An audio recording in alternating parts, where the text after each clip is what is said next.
बिस्मिल्लाहिर्रहमानिर्रहीम अस्सलाम वालेकुम। मैं हूं मोहम्मद फ़हीम। वज़ीर आला खैबर पख्तूनख्वा मोहम्मद सुहेल आफरीदी ने अपनी काबीना भी तश्कील दे दी और काबीना के मेंबरान को कलमदान भी सौंप दिए हैं। लेकिन ये कलमदान सौंपना इतना सादा नहीं है जितना नज़र आ रहा है। वज़ीर आला खैबर पख्तूनख्वा मोहम्मद सुहेल आफरीदी जब अपनी काबीना तश्कील दे रहे थे उस वक्त उनके ऊपर काफ़ी दबाव था, तंजीम की जानिब से, रहनुमाओं की जानिब से, पंजाब की जानिब से, मरकज़ की जानिब से, और वो दबाव उन्होंने लेते हुए बहुत से फैसले तब्दील किए। लेकिन उस फैसले के तब्दील करने के बाद मीडिया पर जो तासुर उभरा और कुछ रहनुमाओं ने इनडायरेक्टली ही सही लेकिन वज़ीर आला को कमज़ोर जाहिर करने की कोशिश की, उससे वज़ीर आला खैबर पख्तूनख्वा इंतहाई नाराज़ हुए। खसूसन जो उनकी मुलाकात शहराम तरकई और असद कैसर के साथ हुई और उनकी तस्वीर उन्हीं की जानिब से जारी हुई, उस पर वज़ीर आला खैबर पख्तूनख्वा कुछ ज़्यादा खुश नहीं थे और ये एक तासुर उभरा कि इन दोनों ने मुलाकातें करके अपने भाइयों का नाम काबीना में शामिल किया है, लिहाजा वो ज्यादा ताकतवर हैं और वज़ीर आला उनके सामने कमजोर पड़ गए हैं। वज़ीर आला ने भी मौका देखा और फिर बताया कि असल में वज़ीर आला वही हैं और जो फैसला सुहेल आफरीदी करेंगे वही हतमी होगा। जो काबीना तश्कील दी उसमें तो फैसल तरक्की और आकिबुल्लाह शामिल हो गए, लेकिन वज़ीर आला खैबर पख्तूनख्वा ने उन्हें जो कलमदान दिए उसके बाद उनका वजीर होना ना होना शायद एक ही बराबर होगा। फैसल तरक्की साहब जो कि अली अमीन गंडापुर साहब की काबीना में सूबे की सबसे बड़ी वजारत, तकरीबन कोई 6.5-7 लाख के करीब सूबे के कुल मुलाजमीन हैं, उनमें से 2 लाख से जायद मुलाजमीन वाली वजारत यानी इब्तदाई व सानवी तालीम के वो वजीर रहे थे। सुहेल आफरीदी साहब ने दबाव में आके उन्हें शामिल तो कर लिया कैबिनेट में, लेकिन उन्हें महकमा मेहनत का कलमदान दिया है, यानी सूबे की सबसे बड़ी वजारत से उन्हें हटा के सूबे की सबसे छोटी वजारत और एक ऐसी वजारत जिसके अंदर शायद रोजाना और मामूल के मुताबिक मुलाकातें भी ना हो, इजलास भी ना हो, इंतहाई छोटा महकमा उन्हें दिया है और उन्हें महकमा मेहनत का वजीर बना दिया है। इसके साथ साथ एरीगेशन की एक बहुत ही बड़ी मिनिस्ट्री थी आकिबुल्लाह साहब के पास जो कि असद कैसर के भाई हैं, उनकी जानिब से जब उनका ये तस्वीर सामने आई, सब कुछ हुआ, तो उन्हें भी उस महकमे का वजीर बनाया गया जिसका अमूमी तौर पे काबीना में कोई किरदार नहीं होता और वो है रिलीफ एंड रिहेबिलिटेशन। ये महकमा ऐसा है तो बड़ा हसास और इंतहाई अहम महकमा, लेकिन इसमें वजीर की मुदाखलत ना होने के बराबर होती है और शायद इसीलिए पिछले दोनों अदवार के अंदर अली अमीन और महमूद खान साहब के टाइम के अंदर ऐसे वज़रा लगाए गए जो कि होते हुए भी नहीं होते थे। इकबाल आफरीदी साहब और नेक मोहम्मद साहब, क्योंकि वहां पे पीडीएमए हो गया, रेस्क्यू 1122 हो गया, वो ऑटोनोमस बॉडीज हैं, वो खुद ही अपना काम सारा कर लेती हैं और एक सेट पैटर्न है, उसके अंदर वजीर का होना ना होना कोई ज्यादा बड़ा फर्क नहीं करता। तो वहां पर आकिबुल्लाह साहब को भी आप ये कह लीजिए कि एक तरह से उज़्व मुअत्तल के तौर पर ये दोनों वज़रा जो है वहां पे काम करेंगे और उन्हें बिल्कुल साइड लाइन कर दिया गया है। काबीना में रहेंगे, वजीर होंगे, लेकिन वजीर हो के भी वजीर नहीं होंगे। इसके साथ साथ जो वजारतें तकसीम हुई हैं उसके अंदर भी काफी चीजें सामने आई हैं। मीना खान आफरीदी साहब को इस बार लोकल गवर्नमेंट की मिनिस्ट्री दी गई है। मीना खान आफरीदी इंतहाई करीबी साथी हैं, सबसे करीब अगर कोई सुहेल आफरीदी के है तो वो मीना खान आफरीदी है, इसीलिए हुकूमत का सारे उमूर जो है वो सुहेल आफरीदी देखेंगे और जो छोटी हुकूमत है वो सारी की सारी मीना खान आफरीदी देखेंगे, यानी सुहेल आफरीदी का आधा बोझ वो हटा देंगे अगर मीना खान आफरीदी इस महकमे को ठीक तरह चलाएंगे।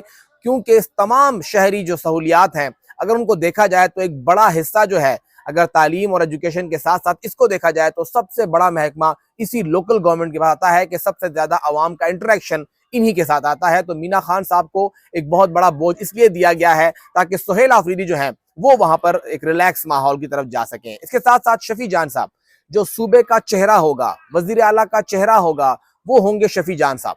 क्या हुकूमत कर रही है, कैसे कर रही है, किस तरह कर रही है, हुकूमत का किस तरह रिप्रेजेंटेशन होती है, वो शफी जान साहब तय करेंगे। इसीलिए वज़ीर आला ने अपने सबसे करीबी साथियों में से शफी जान साहब को भी शामिल कर लिया कि वो हुकूमत का असल चेहरा वो सामने लेकर आएंगे। इसके साथ साथ अगर देखा जाए अरशद अयूब साहब, अयूब फैमिली के हवाले से पिछले दौर में ये बताया गया कि इमरान खान साहब की सख्ती से हिदायत थी कि इन्हें आप रेत और बजरी से दूर रखें, यानी वर्क्स डिपार्टमेंट से दूर रखें। उसमें एरीगेशन भी आता है, उसके अंदर CNW भी आता है, लोकल गवर्नमेंट भी आता है, ये तमाम डिपार्टमेंट है, 4-5 डिपार्टमेंट है, पब्लिक हेल्थ इंजीनियरिंग इसमें आते हैं। लेकिन अली अमीन साहब ने अरशद अयूब साहब को लोकल गवर्नमेंट दे दी थी, अभी उनसे लोकल गवर्नमेंट ले ली गई है। लोकल गवर्नमेंट लेके ना CNW दिया, ना इरीगेशन दिया, ना PHE दिया, कुछ भी नहीं दिया। एलिमेंट्री एंड सेकेंडरी एजुकेशन दे दिया।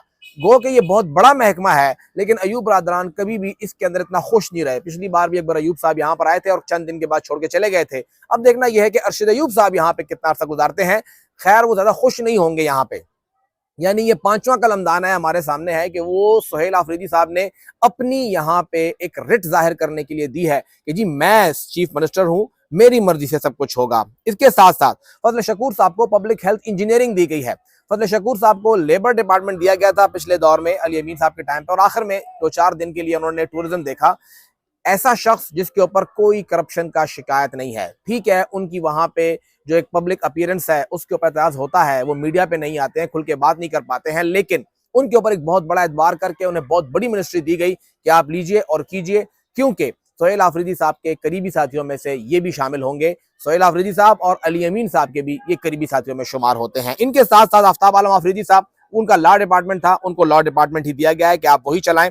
इनके साथ साथ अमजद अली साहब के पास हाउसिंग था, वो अपना हाउसिंग ही चला रहे हैं, उन्हें भी नहीं छेड़ा गया है। सैयद फखर जहां साहब को एक्साइज एंड टैक्सेशन दिया गया है, गो कि वो बहुत खुश थे स्पोर्ट्स एंड टूरिज्म के अंदर, लेकिन उन्हें यहाँ पे दिया गया है एक्साइज एंड टैक्सेशन। उसकी भी एक वजह है, खलीकुर रहमान साहब या नौशहरा की जितने भी लोग आते हैं वो खुश होते हैं एक्साइज टैक्सेशन में, उन्हें थोड़ा सा छेड़ा गया है, उन्हें हेल्थ दिया गया है खलीकुर रहमान साहब को कि आप हेल्थ को चलाएं।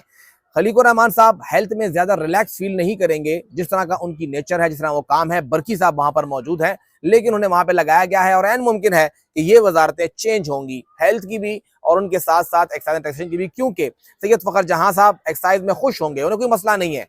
उनका तो नाम भी कैबिनेट के अंदर निकाला गया था, बाद में इन हुआ है, तो ही इज फाइन, रिलैक्स, अच्छा डिपार्टमेंट है, बड़ा डिपार्टमेंट है, वो इसी पे खुश हैं। और इसके साथ साथ उनका ताल्लुक जो है वो भी वज़ीर आला के साथ बेहतरी की तरफ आगे बढ़ेगा और इकट्ठे वो काम कर सकेंगे, इसके अंदर आगे बढ़ेंगे। रियाज साहब को इधर इरिगेशन दिया गया है, एक अच्छा डिपार्टमेंट, खुश डिपार्टमेंट और ठीक ठाक डिपार्टमेंट। वो कि वो CNW के लिए पुरुम्मीद थे, लेकिन एरीगेशन में भी उनको खुश किया गया है। और उनसे मुराद ये है कि यहाँ पे जुनैद खान साहब की जो एक डिमांड है या उनका जो एक मुतालबा है वो पूरा होगा कि रियाज साहब कैबिनेट में भी आए और अच्छी मिनिस्ट्री भी उनको मिल जाए। खलीकुर रहमान साहब का हेल्थ का डिपार्टमेंट हो गया। आकिबुल्लाह साहब और तरक्की साहब जो हैं वो लोग जो है वो एक ऐसे डिपार्टमेंट के अंदर हैं कि वहां पे वो हो या ना हो फर्क नहीं करेगा। मुजम्मिल साहब अपना फाइनेंस देखेंगे। और ताज मोहम्मद तरन साहब को स्पोर्ट्स दिया गया है। ताज मोहम्मद तरन साहब, उनकी खुद कंस्ट्रक्शन कंपनी है, उसके अंदर वो काफी काम करते रहे हैं और वो भी वर्क्स डिपार्टमेंट के लिए पुरुम्मीद थे।